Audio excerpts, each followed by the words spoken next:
Welcome to my channel Need for Nurses. Don't forget to subscribe, like, share and comment. Today we are going to discuss about slap and cast application in minor fracture. आप यहाँ देख पा रहे हैं एक x ray report है जिसमें tibia fracture है। बहुत ही माइनर फ्रैक्चर था, इसलिए सर्जिकल इंटरवेंशन पॉसिबल नहीं है। इसके डिफरेंट व्यूज़ आप देखेंगे तो शायद आप विजुअलाइज हो आपको, और इसी को मद्देनज़र रखते हुए हम लोगों ने प्लान किया कि हम स्लैब करेंगे। तो स्लैब के लिए हम यूज़ करते हैं पीओपी। पीओपी की साइज़ आती है, लेकिन ये पेशेंट थिन बॉडी का है इसलिए मैं 4 इंच का यूज़ कर रहा हूँ। और मैं यहाँ पर गेम जी एप्लीकेशन कर रहा हूँ, जिससे कि जो हम स्लैब लगाने वाले हैं वो इंजरी कॉज नहीं करे, क्योंकि वो एक हार्ड सरफेस क्रिएट करता है जो कि वुंड कॉज कर सकता है, स्किन को डैमेज कर सकता है, नुकसान कर सकता है। इससे बचने के लिए हम गेम जी एप्लीकेशन करेंगे। और मेक श्योर कि जो आपकी गेम जी हो वो अच्छे से सॉलिड हो और थोड़ा ज़्यादा से ज़्यादा मोटी साइज़ का हो, और उसको बहुत अच्छे से अप्लाई करना होता है। आप देख रहे हैं वीडियो में, पूरी तरह से अप्लाई करने के बाद में हम लेयर्स बना के रखे हुए पीओपी को पानी के अंदर डिप करेंगे।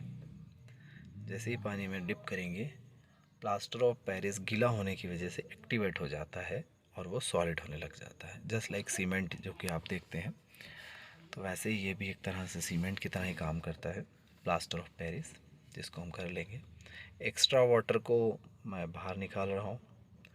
मैंने इसे पहले से ही लेग की साइज़ के अकॉर्डिंग एडजस्ट कर लिया था। आप अपने हिसाब से इसकी साइज़ डिसाइड कर सकते हैं, जितना भी आपके पेशेंट का लेग का साइज़ होता है। और फिर हम उसको कुछ हेल्पिंग हैंड्स की मदद से रखेंगे। इस पर ऑर्थो बैंडेज की एप्लीकेशन करते हुए देख रहे हैं आप लोग। मैं ऑर्थो बैंडेज से इसको रैप करूँगा, कवर करने वाला हूँ। और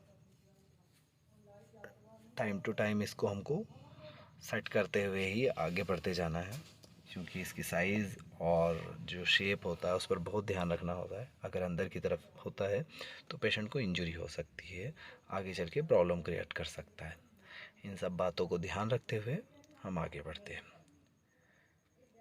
मेक श्योर कि जब हम स्लैब लगा रहे होते हैं तो पेशेंट का जो लेग होता है या जो भी आर्म्स या एक्सट्रीमिटी हो, उनको हमको स्ट्रेट रखना होता है। और जो एंगल हम डिसाइड करने वाले हैं कि जिस एंगल पर, नॉर्मल एंगल पर हम पेशेंट को रखने वाले हैं, उस एंगल को एडजस्ट करके रखें। नहीं तो जो स्लैब है, POP plaster of Paris solid हो जाएगा, और अगर ये सॉलिड हो जाता है तो फिर हम इसको मूव नहीं कर पाने वाले हैं। एक और लेयर में ऑर्थो बैंडेज की इसके ऊपर फिक्स करता जा रहा हूँ, और साइमल्टेनियसली मैं उसे एडजस्ट भी कर रहा हूँ, क्योंकि अभी वो वेट है, गीला हुआ है पीओपी, इसलिए वो इजी हो जाएगा। नहीं तो एक समय के बाद जब ये सॉलिड हो जाता है तो फिर इसको मूव करना बहुत मुश्किल है।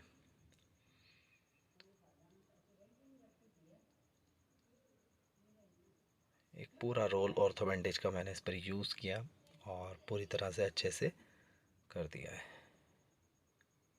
जब ये हो जाता है कंप्लीट तो फिर उसके बाद में इसको मैं फिक्स कर देता हूँ और कुछ देर के लिए छोड़ देता हूँ, जितनी देर में सॉलिड हो जाएगा।